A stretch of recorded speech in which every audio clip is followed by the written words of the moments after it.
বাংলাদেশে আজকে আমাদের একটা তরুণ প্রজন্ম 31st নাইট সেলিব্রেট করবে, আতশবাজি ফোটাবে। ঠিক এমন একটা সময় ফিলিস্তিনের অবস্থাটাকে একবার ভাবতে পারেন। গাজার উত্তরাঞ্চলের সর্বশেষ যে হাসপাতালটি ছিল, কামাল আদওয়ান নামক ওই হাসপাতালটি গত পরশুর আল জাজিরার প্রতিবেদনে উঠে এসেছে ইসরায়েল এটি বন্ধ করে দিয়েছে। ইসরায়েলের অমানবিক আগ্রাসনের জেরে বন্ধ হয়ে গেল গাজার উত্তরাঞ্চলের শেষ হাসপাতাল কামান আদওয়ানের সেবা কার্যক্রম। বিশ্ব স্বাস্থ্য সংস্থা জানায়, গাজার উত্তরাঞ্চলে স্বাস্থ্য ব্যবস্থা সম্পূর্ণভাবে অকেজো হয়ে পড়েছে। উত্তরাঞ্চলের বাসিন্দা আছে প্রায় ৭৫,০০০। এর মানে ৭৫,০০০ মানুষ চিকিৎসাবিহীন। গত পরশুর শেষ ২৪ ঘন্টায় ৪৮ জন ফিলিস্তিনিকে হত্যা করেছে ইসরায়েলিরা। মুসলিম উম্মার এত বড় একটা ক্রান্তিময় সময় যাচ্ছে, এমন একটা সময়ে আমরা আতশবাজি নিয়ে 31st নাইট সেলিব্রেট করব, তাও বিজাতীয় কালচার।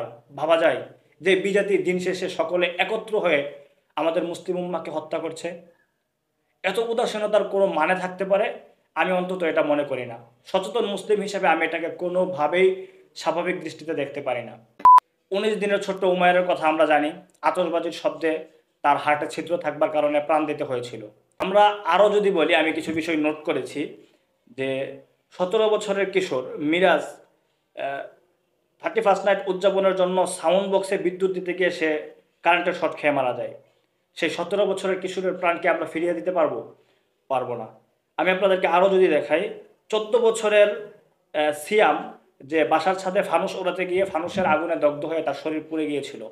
এমন সব ঘটনাকে যদি আমরা সামনে রাখি, তারপর যদি বলি যে 31st নাইট উদযাপনের নামে আমরা এভাবে সেলিব্রেট করতে গিয়ে আমরা আমাদের কিশোর এবং তরুণদেরকে হারাই, তাহলে কি কোনো মা বা কোনো সচেতন বাবাকে এটাকে সহজভাবে মেনে নিতে পারবে? দিন শেষে এই কথা অবশ্যই অনস্বীকার্য। ফটকা কিংবা আতশবাজির এই আওয়াজ আমাদের মানুষদের স্বাভাবিক জীবনে এবং ঘুমে বিঘ্নতা ঘটায়। মধ্যরজনীতে অবলা প্রাণীর তাদের স্বাভাবিক জীবনে এক ধরনের বাধা সৃষ্টি করে। যদি পাখির কথা বলি, তাহলে আতশবাজির কারণে পাখির পর্যন্ত মৃত্যু হয়।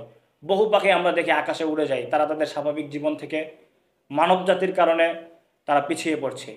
কোনো মানুষ, সচেতন মানুষ কোনোদিন কোনো প্রাণীকুলকে কষ্ট দিতে পারে না। এটা না ইসলামের শিক্ষা, আর না এটা দেশীয় কালচার। সুতরাং এই সমস্ত জায়গা থেকে হলেও আমি এটা অবশ্যই প্রত্যাশা করব, এই অপসংস্কৃতি চর্চা আমাদের এই প্রজন্ম বন্ধ করুক। সবশেষ আমি একটা সুন্দর দিক নির্দেশনা অবশ্যই দিতে পারি। উম্মার এই ক্রান্তিকালে, যেখানে আমি স্পষ্ট আপনাদের সামনে তুলে ধরেছি, ফিলিস্তিনে লাখো লাখো মানুষ ধুকে ধুকে মরছে, তারা খাবার পাচ্ছে না, তারা পানিও পাচ্ছে না। সেই জায়গায় আতশবাজির এই সমস্ত অপসংস্কৃতি চর্চার মধ্য দিয়ে একটা উম্মা ভোগান্তিতে থাকবে এবং তারা অপসংস্কৃতির সয়লাভ করবে। আমি তাদেরকে সুন্দর একটা সলিউশন দিতে পারবো। আমি আপনাদেরকে বলবো, আপনারা নিজেদের টাকা পয়সাগুলো এই অপচয় না করে আপনারা অন্তত এই টাকাগুলো আমার কাছে দিন। আমি সেই টাকাগুলো ফিলিস্তিনের অধিবাসীদের কাছে পৌঁছে দিই। তারা অন্তত আপনাদের এই উদ্ভ্রান্তির টাকাগুলো দিয়ে সামান্য কিছু খাবার হলেও পাবে।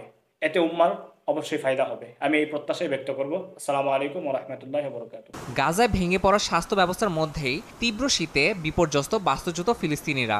বেশিরভাগ শরণার্থী শিবির ধ্বংস হয়ে যাওয়ায় তীব্র ঠান্ডায় মানবিক সংকট চরমে পৌঁছেছে। প্রতিনিয়ত ঠান্ডায় শিশু মৃত্যুর সংখ্যা বাড়ছে। ১,৩৫,০০০-এর মধ্যে প্রায় ১,১০,০০০ তাঁবু সম্পূর্ণ অকেজো হয়ে পড়েছে বলে জানা গেছে।